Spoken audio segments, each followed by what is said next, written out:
We can learn from wolves, not only about the world around us, but the world within. They occupy a unique place in the land and the mind, in these dark hours at the dawn of the Anthropocene.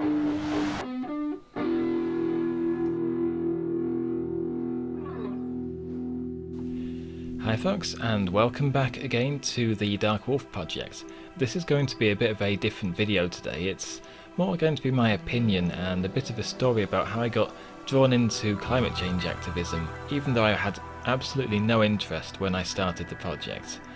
Back then I really wanted to support wolf conservation because it didn't receive as much attention as some of the other issues, and I wanted to direct all of my energy in a single direction, and I figured that wolves are pretty tough and adaptable animals. They can survive anywhere from the deserts of Asia to the Arctic Circle, from cities to forests and even in marine ecosystems.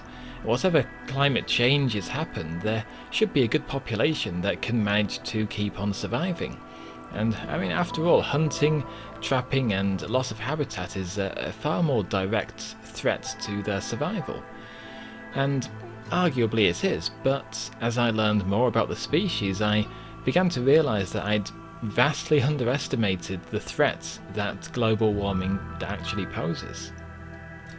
Now, for a start, it's not so much about the direct effects. It's not about whether a wolf can survive if the general temperature in the area increases by a few degrees. It's about the indirect effects, and that wolves are very closely tied to the environment around them, and that their numbers fluctuate with very small changes taking place in the ecosystems.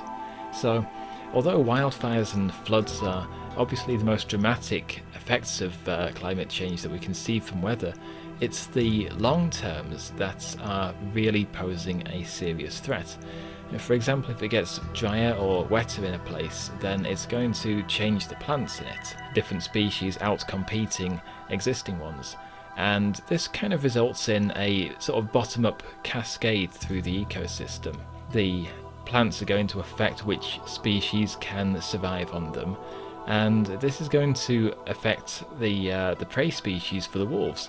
If the preferred prey for them begins to move away or die out, then the wolf populations are going to start to respond. You're going to have smaller packs, you're going to have perhaps fewer packs of wolves in an area as well. And so the opportunities for interbreeding between different animals are going to decrease, and the genetic health of wolf populations is going to suffer as a result of this.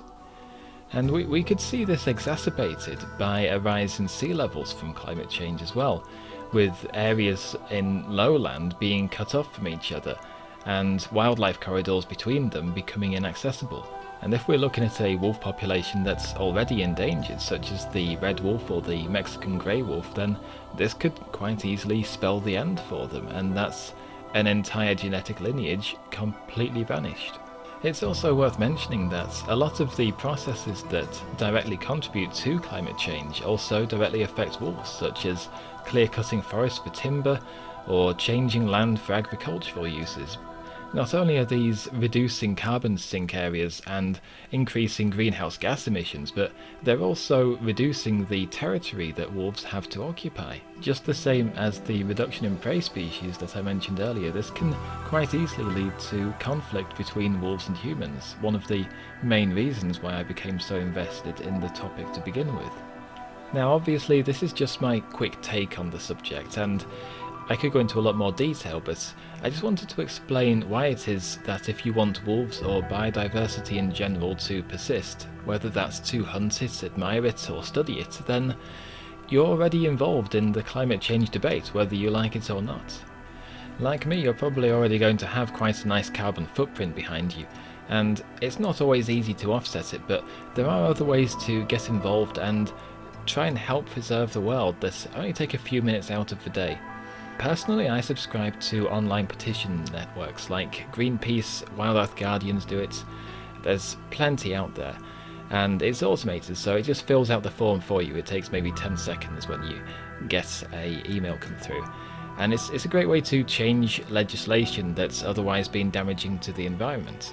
On top of that, and one of my favourites is to buy anything second hand when available, because you're placing less demand on resource extraction and on carbon footprints for the actual items that you're buying. And of course there's purchasing items that directly supports good causes.